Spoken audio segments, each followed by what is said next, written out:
రాష్ట్ర వ్యాప్తంగా దస్తావేజు లేఖరుల నిరసన కార్యక్రమం రెండో రోజు కూడా కొనసాగింది. ఏలూరు జిల్లా రిజిస్టర్ కార్యాలయం వద్ద దస్తావేజు లేఖరులు తమ డిమాండ్లను తెలియజేస్తూ నిరసన వ్యక్తం చేశారు. రాష్ట్ర దస్తావేజు లేఖరుల సంక్షేమ సంఘం అధ్యక్షులు పెనుమాక వెంకట సుబ్బారావు మాట్లాడుతూ 80% రిజిస్టర్ కార్యాలయంలో పనులు నిలిచిపోయాయని, నిరసన విజయవంతమైందని తెలిపారు. ప్రజల నుండి కూడా మంచి స్పందన లభించింది. దస్తావేజుల సమస్యలను తెలుసుకున్న కక్షిదారులు సహకరించినందుకు అభినందనలు తెలిపారు.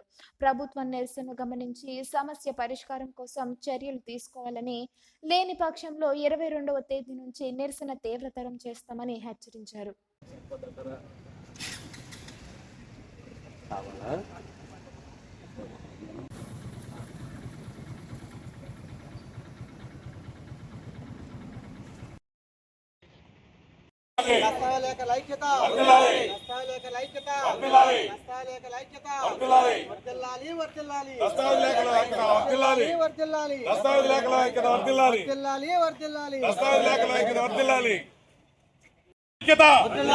డాక్యుమెంట్ రైట్స్ ఐక్యత, డాక్యుమెంట్ రైట్స్ ఐక్యత,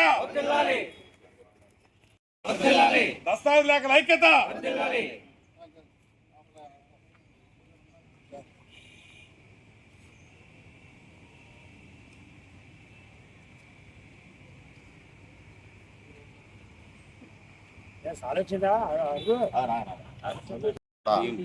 నా నమస్సమాంజలి తెలియజేసుకుంటున్నాను. మరి నిన్నటి రోజున రాష్ట్ర వ్యాప్తంగా సుమారు 80% అబోవ్ ఆఫీసుల నుంచి ఫీడ్బ్యాక్ వచ్చింది. దగ్గర 150 ఆఫీసుల్లో ఒక్క నెంబర్ కూడా పడకుండా సోదరులందరూ సహకరించారు.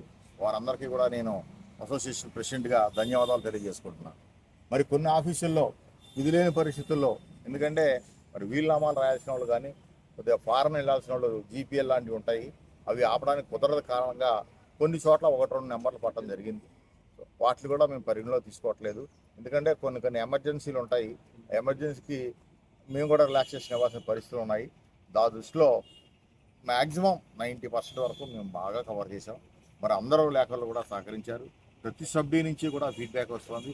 ప్రతి సభ్యు నుంచి ప్రతి దస్తావేజ్ లేఖలు కూడా మా గ్రూపుల్లో పోస్ట్ చేస్తున్నారు. మేము ఎంత చేసామని. మరి పబ్లిక్ కూడా సహకరిస్తున్నారు. నిన్న వచ్చిన పబ్లిక్ నిన్న ఒక ఆవిడ వచ్చింది ఎంఓడి రద్దు చేసుకోవాలని.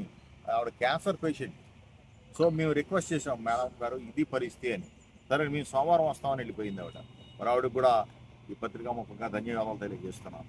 ఎందుకంటే పబ్లిక్ కూడా సహకరిస్తున్నారు. సమస్యని అందరూ గుర్తించారు, ఒక్క ప్రభుత్వం తప్ప. మా ఈ విలేకరులు చేసే ఈ పెండౌన్ కార్యక్రమంలో అయినా సరే ప్రభుత్వం గుర్తెరిగి మా సమస్యలు పరిష్కరిస్తుందని ఆశిస్తున్నాం. ఈ ప్రతి సమస్యకి పరిష్కారం ఉంటుంది, కానీ మరి చిత్తశుద్ధితో అమలు చేయాల్సిన అవసరం కూడా ఉంది. అధికారులు కూడా ఫీడ్బ్యాక్ తీసుకుంటున్నారు. మరి అన్ని గ్రూపుల నుంచి కూడా పెడుతోంది. మరి వాళ్ళ రేపట్లో సమస్యని ప్రభుత్వం దృష్టికి పెడుతుంది.